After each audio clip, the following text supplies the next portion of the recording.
रायबरेली के महाराजगंज थाना क्षेत्र के अंतर्गत सुबह जैसे ही नरेई गांव के मोनू की मौत का मामला चर्चा में आया, वैसे ही क्षेत्र के युवा दलित नेता और कांग्रेस पार्टी के प्रदेश सचिव सुशील पासी ने अपने समर्थकों के साथ सीएचसी पहुंच गए, जहां मृतक का शव रखा था और उन्होंने हंगामा खड़ा कर दिया। आपको बता दें कि सुशील पासी ने कहा कि योगी सरकार के दौरान प्रदेश में कानून व्यवस्था की स्थिति बेहद खराब है। आए दिन महिलाओं के साथ दुराचार हो रहा है, दलितों की हत्याएं हो रही हैं, अपराधियों में कानून का भय समाप्त हो चुका है।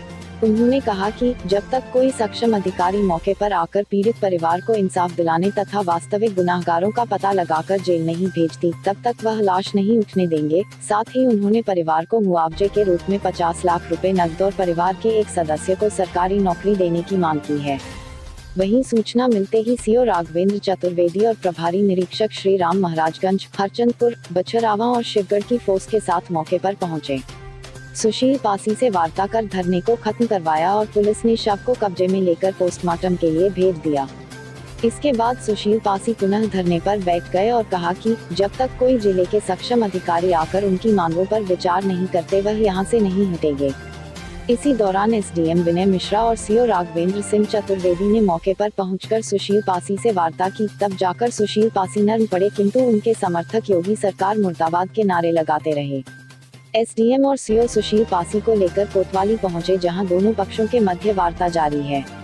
आइए देखते हैं एसके इंडिया न्यूज के लिए रायबरेली से रजनीकांत अवस्थी की रिपोर्ट। योगी तेरी गुंडागर्दी नहीं चलेगी, नहीं चलेगी। योगी तेरी गुंडागर्दी नहीं चलेगी, नहीं चलेगी। सबसे पहले आप अपना परिचय दें और क्या मामला हुआ, किस बात को लेकर यहाँ हंगामा हो रहा? मैं सुशील पासी उत्तर प्रदेश कांग्रेस कमेटी का प्रदेश सचिव हूँ।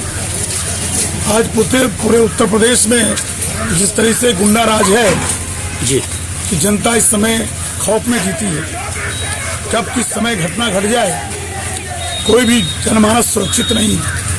हमारे इस महाराजगंज थाने में बगल का गांव है नरेई, वहाँ मोनू जो 17 वर्ष का है, उसको अज्ञात लोग उसके ऊपर हमला करते हैं, उसकी हत्या कर देते हैं। पर पिता का बयान है सुशील जी कि उस पर एक नामजद उन्होंने नाम लिया है आरोपी का, उसके साथ वो शौचालय गया हुआ था, उसी ने हत्या की है। शौचालय जाना, अज्ञात की बात कर रहे हैं। शौचालय जाना और अभी जांच ना होना, फोरेंसिक जांच ना होना और उच्च स्तरीय जांच ना करना, ये कागज की कारीगरी होगी जी।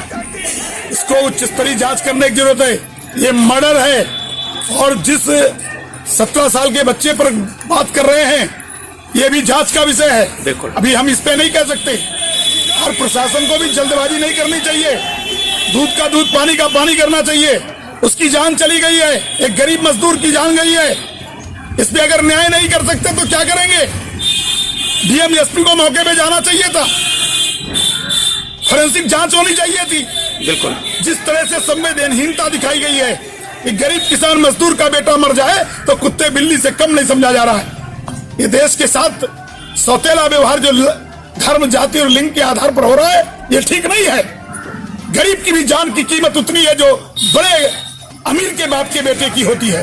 50 लाख रुपए मुआवजा देना चाहिए, एक नौकरी मिलनी चाहिए, 5 बीघे उसकी जमीन देनी चाहिए। उस गरीब की जान चली गई, वही कमाने वाला बेटा था, मजदूरी करता था, आज उसके पास खाने कमाने का जरिया नहीं है और सरकार कह रही है कि उसने मार दिया। मारने से पहले हमको बताए ना क्या कारण है, मार दिया, क्या वजह हो सकती है। ये सारी चीजें जांच का विषय है, ये मेरा विषय नहीं है। हमारा विषय सिर्फ इतना है कि कानून के नाक के नीचे जिस तरह से मर्डर हो रहा है और सरकार के कान में जू नहीं लग रही है, और कल रात से लेकर आज तक जो है सरकार की कोई भी संवेदनहीनता साफ साफ नजर आती है। तो मैं साफ शब्दों में कह रहा हूं, इसकी जांच होनी चाहिए। फोरेंसिक जांच से लेकर के बड़ी स्तर पर उच्च स्तरीय जांच हो और दूध का दूध, पानी का पानी होना चाहिए। जल्दबाजी नहीं होनी चाहिए। इसमें निश्चित तौर पर एक गहरे साजिश की बात है। इसमें जब पूरी जांच होगी, जांच में पता चलेगा ये मर्डर क्यों हुआ, किस लिए किया और कौन कौन लोग शामिल थे। ये बहुत सघन और गहन जांच की जरूरत है। हम पुलिस से उम्मीद कर रहे हैं निष्पक्षता की। अगर इसमें निष्पक्ष जांच नहीं हुई तो हम इसको आर पार की लड़ाई लड़ेंगे। इस देश में गरीब किसान मजदूर की सुनने वाला कोई नहीं है। केवल इस देश में 8% लोग जो सामर्थ्यवान हैं, जो पैसे वाले लोग हैं, उन्हीं को न्याय मिल रहा है। जो गरीब किसान मजदूर का बेटा है, उसको इस प्रदेश में योगी के राज में न्याय नहीं मिल रहा है।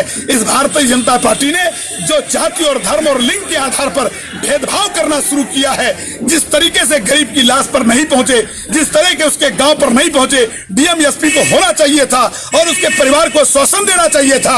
हम जैसे जनमानस के लोग सड़कों पर उतरे हैं उसको न्याय दिलाने के लिए। तो न्याय जब तक नहीं मिलेगा, या न्याय अगर हमें दिखेगा कि न्याय हो रहा है तब भी हमको विश्वास हो जाएगा, लेकिन अगर अन्याय दिखेगा, किसी निर्दोष को जल्दबाजी में भेज देंगे और जो दोषी है उसको बचाने का प्रयास किया जाएगा, तो ये अपराध की पुनरावृत्ति होगी। जो अपराध करने वाले हैं उनका मनोबल बढ़ता है, अपराध तभी रुकता है। जो अपराध करे उसके अंदर खौफ होना चाहिए, कानून का डर होना चाहिए, और वो कानून का डर इस उत्तर प्रदेश की सरकार में खत्म हो चुका है। इसीलिए कोई किसी को मार सकता है, कोई भी सुरक्षित नहीं है। न बहू बेटी हमारी सुरक्षित है, न हमारी जान सुरक्षित है, हमारा कुछ भी सुरक्षित नहीं है। लूट हत्या का प्रदेश बन चुका है। अब ये उत्तर प्रदेश क्राइम प्रदेश बन चुका है। सुशील जी, एसडीएम साहब गए थे वहाँ पर, आप तो क्या आश्वासन दिया आपको? अभी सिर्फ कोरा आश्वासन है। सरकार के नुमाइंदे के रूप में आए हैं एसडीएम साहब। हमने 50 लाख की मांग की है।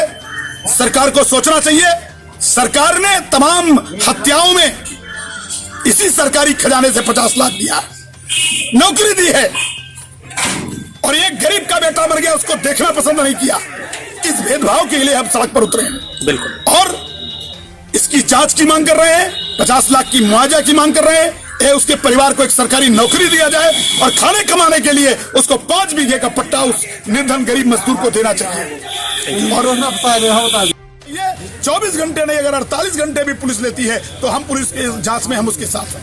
Thank you. न्याय हमें मिलता हुआ कितना चाहिए था, लेकिन अभी रात से लेकर आज तक मुझे न्याय मिलता हुआ नहीं दिख रहा है। नंबर 1 बात से मेरे आने के बाद पोस्टमार्टम के लिए योगी तेरी गुंडागर्दी नहीं चलेगी, नहीं चलेगी। योगी तेरी गुंडागर्दी नहीं चलेगी, नहीं चलेगी।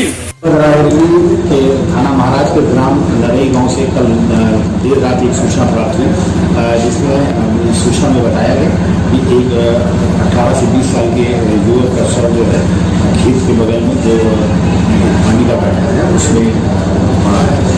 इस सूचना पर तत्काल इंस्पेक्टर महाराज ने और पुलिस मौके पर पहुंचा और लाश को कब्जे में लेकर पंचायतनामा और पोस्टमार्टम की कार्रवाई कराई गई है। और जो मृतक के परिजन हैं उनके द्वारा गांव के ही 3 युवकों पर आरोप लगाया गया है और उन 3 युवकों को हिरासत में लेकर पूछताछ की जा रही है। पूरे प्रकरण को क्षेत्राधिकारी